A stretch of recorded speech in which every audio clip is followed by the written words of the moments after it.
Something very interesting is happening inside many real estate agencies. What I mostly hear from the founders and real estate managers is this: we got lots of inquiries, but we are not closing as many deals as we should. So how can conversion still become a problem when demand is extremely high? The market is booming. Buyers are actively looking for property. Why some companies are growing easily while others still face serious difficulties? Last week, I was invited by the founder of a real estate agency to run a strategic session with their team here in Dubai. And what immediately caught my attention is that everything looked correct on the surface. The team dynamic was strong. They respected their manager. The management showed trust in the team. The session was organized specifically for their top performing agents, not the entire staff. The company itself is doing many things right. Their marketing is working, they attract inquiries consistently, the buyers show interest, and yet the leadership felt something was off. The effort of the team was not matching the results. So we started looking deeper. The issue was clearly not the strategy, but something was happening inside the negotiations themselves. And 3 generic patterns became very clear in this team. So let's go directly to them. The first pattern, and the most common in the fast-growing markets, is a subconscious avoidance of success. This might sound absurd, but under some circumstances, our nervous system avoids success and misleads the decisions.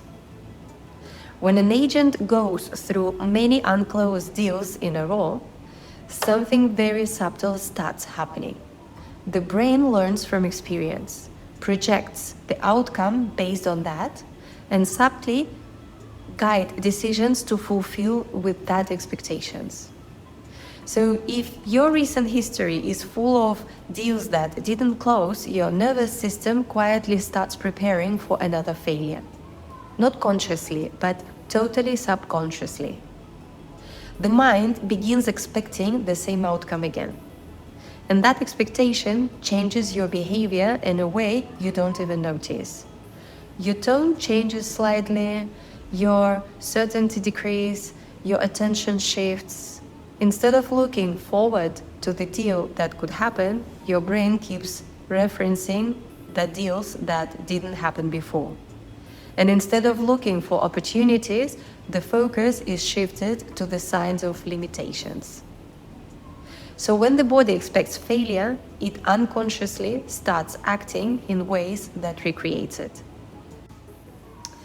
Next pattern we observed was even more interesting, and it can be summarized as internal tension, internal misalignment between business targets and personal motivation, also known in neuroscience as a cognitive dissonance.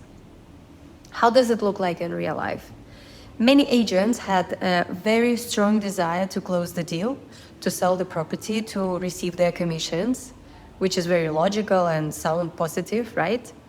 But behind that desire, there was also strong fear of not closing the deal. And that creates internal tension. So on one side, I want this deal. On the other side, all the consequences you fear if it doesn't happen. Fear is much stronger than desire. It creates a lower energetic state. From a neuroscience perspective, fear activates stress neurochemistry, and that pushes the brain into survival mode. And when the brain is in survival mode, it stops detecting opportunities, and instead it starts scanning for risk. So in a real client-agent interaction, this is how it looks. The agent becomes focused on signs of disappointment rather than truly listening to the customer in front and looking for the opportunities to satisfy his or her demand. They try to push the deal forward instead of observing subtle signals. But the most important information a client gives you is often very quiet. It's a question, a hesitation, a comment, a small indication of what kind of property they're actually looking for. So when the brain is calm, it catches those signals. But when it is under tension, it misses them and drives the negotiation in the wrong direction. The third common pattern that was detected among the team was about time and attention. When acting from urgency, the execution gains intensity, but it loses its effectiveness. And what I mean is that when agents act from urgency, they tend to do more activities without properly prioritizing high-impact activities. For example, they start accepting every visit without properly filtering the customer, losing their time on people who are just curious, not ready to buy yet, or looking for a property that agencies simply don't have. So agents end up doing more actions, working harder, spending enormous amount of time, but with zero impact. And that creates even more pressure, but not necessarily more sales. And once we identify these patterns inside the team, something else became very clear. The most successful agents behave very differently. They don't simply follow the customer, they lead the process. They understand that not every client is their client. They don't interpret unclosed deals as personal failure. They see them as part of a natural business cycle, which means their nervous system doesn't learn personal disappointment, it learns market timings. They remain faithful to their strategy even when a deal doesn't happen immediately, because they know that the strategy is sound. And something very interesting happens when this internal alignment is present. The agent stops chasing deals. They start guiding decisions. They sense which clients are truly ready. They listen more carefully. They make clarifying questions and they adjust to the situation. They show fewer properties, but the right ones. And very often they close deals with much less effort because their internal state and their strategy are aligned. So the difference is not necessarily more experience, more charisma, or even better negotiation skills. The real difference is internal alignment with business objective.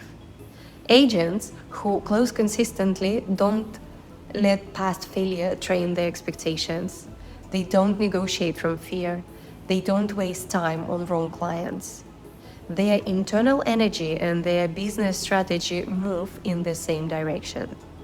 And when that happens, decisions become clearer and conversations become easier. Closing the deal stops being an objective and turns into a natural result of the strategy and execution. Fast markets like Dubai don't automatically create successful business. But what they actually do is amplify the internal system. If a company has strong alignment, the market accelerates results. But if there are internal leaks in focus, energy, or decision-making, the market simply scales those leaks. And then more actions become empty actions and more effort is not translated into outcomes. The real shift happens when internal readiness aligns with strategic executions.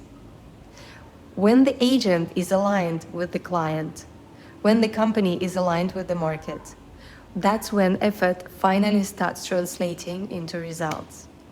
Because in booming markets, the real competitive advantage is not only the product or the marketing, it is the internal alignment of the people executing the strategy.